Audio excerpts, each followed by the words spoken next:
Ko'paytirish sizdan o'tirib ko'paytirib keyinroq keladi. 3-jamoa ishtirokchisi. Tezroq bo'la olasiz. 4-jamoa tayyor turing.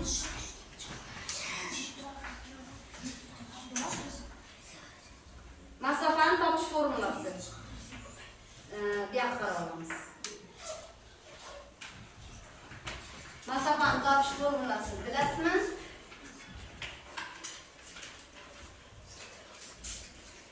Misol uchun siz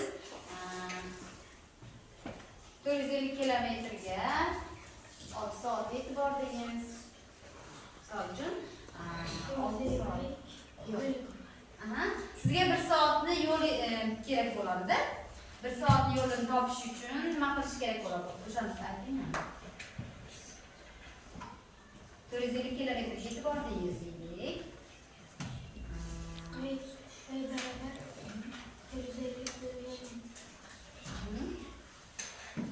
Malamiz.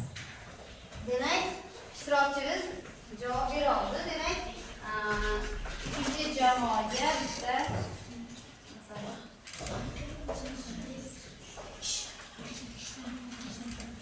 bir tonna necha kilogramm?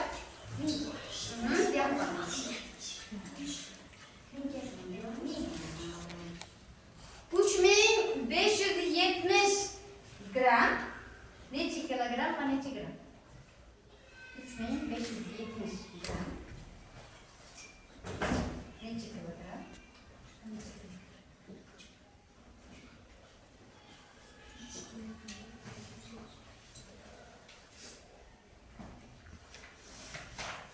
Kilogram va 570 gram edi.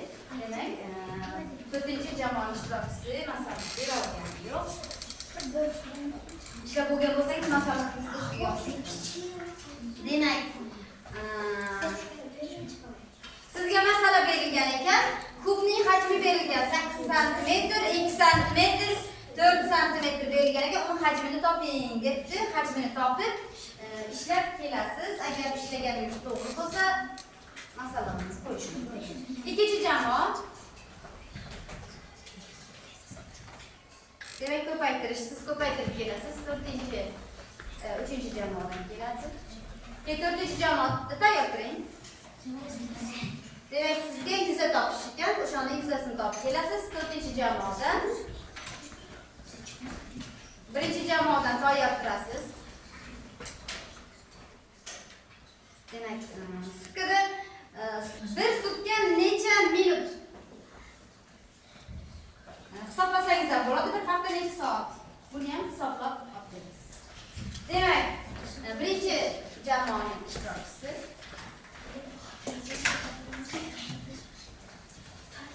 Bu tenglamay ekan, yechib kelasiz. Olasiz.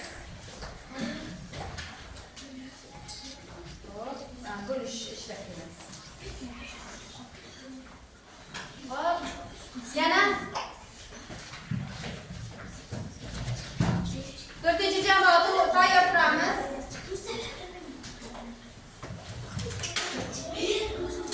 4ga bo'linish alomatlari. 4ga bo'linish alomatlari. Alomatlari orqasida 2 ta son bergan 4ga bo'linsa. Malazes. Barakalla. 3-chi jamoa 4-chi masalada ham tayyordi. 4-chi jamoadan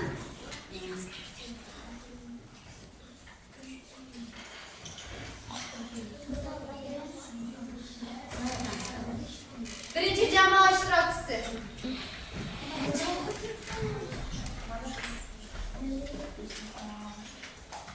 Birinchi jamoani birinchi masalada demak, perimetrni topib kelasiz.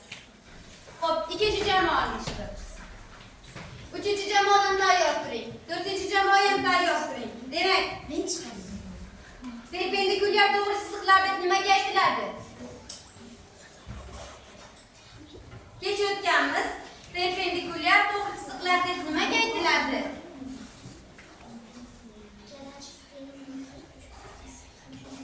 Ikkalasi 90 gradusda kesish kerak edi-ya, perpendikulyar to'g'ri chiziqni. Javobingiz noto'g'ri. 3-chi jamoadan ishtirokchimiz, 4-chi jamoa ishtirokchisi tayyor tursin turib.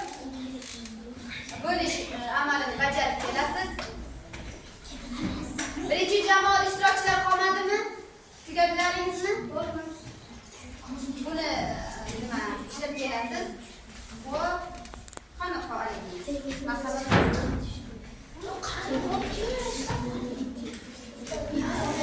Молодец.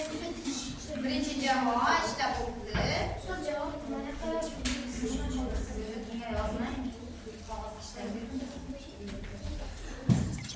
Demak, bu birinchi jamoaniki.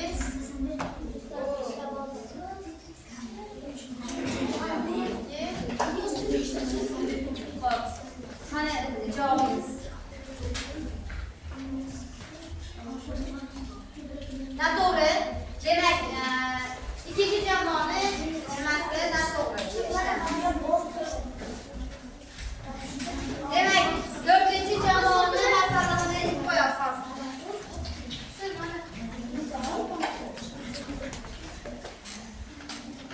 To'g'ri.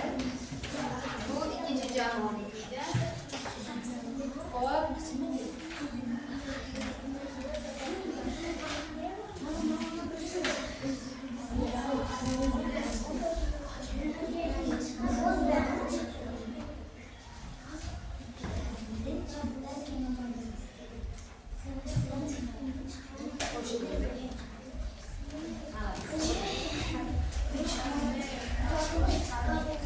Demek bu birinci jamoaniki.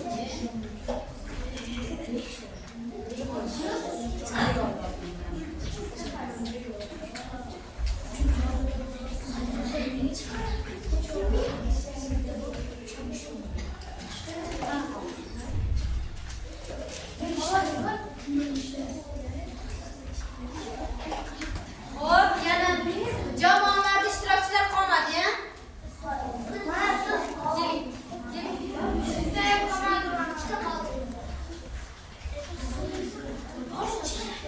Keling, Shahzoda, sizlar tez oling. Yuzda topish formulasini aytasiz. Yuzda topish formulasi. 5 ga bo'linish alomatlar qoidasini ayting. Hatto faqat 5 va 0 bilan tugasa, albatta u 5 ga bo'linadi. Demak, birinchi jamoani inobatga olmaymiz.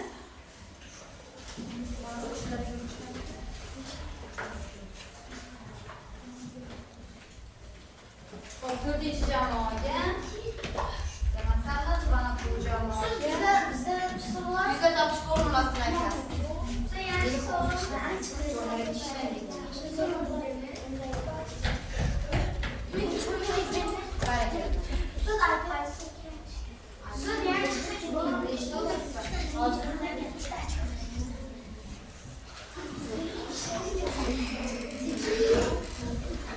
Yuzda topish formulasi.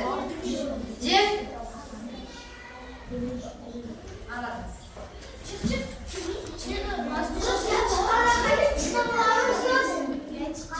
Yo'q. Endi qarang. Bu juda qiziqarli o'yin edi. Aslida kimni jamoasida qanaqangi ovqat tayyor bo'lishi muhimroq edi. Hozir men nima uchun boya Shahzoda kelib nimanidir tayyorlashga payti tanlashga imkon bermadim. Bu qiziqarli o'yin bo'lishi uchun men har xil sabzavotlar olishlaringizni xohlagandim. Misol uchun, birinchi jamoamiz bulg'or qalampiri, karam, kartoshka va chesnogok. Bundan qanaqa ovqat chiqishi mumkin? Salat chiqishi mumkin, qanaqadir. Xo'p, gulkaram, bodring va kartoshka ekan. Ikkinchi jamoaniki qanaqa nima qilish mumkin bundan? Xo'p, keyingi jamoaniki karam sho'rva hisoblanadi ekan. Pomidor, karam, bodring shartimiz, bodringni hali ovqatlar yeyaveradi, qo'shib. Sabzisi ham bor ekan. Keyingi jamoaniki endi qabul qilmayman, chunki kech olib keldingiz. Keyingi jamoaniki nima bor ekan? Karam bor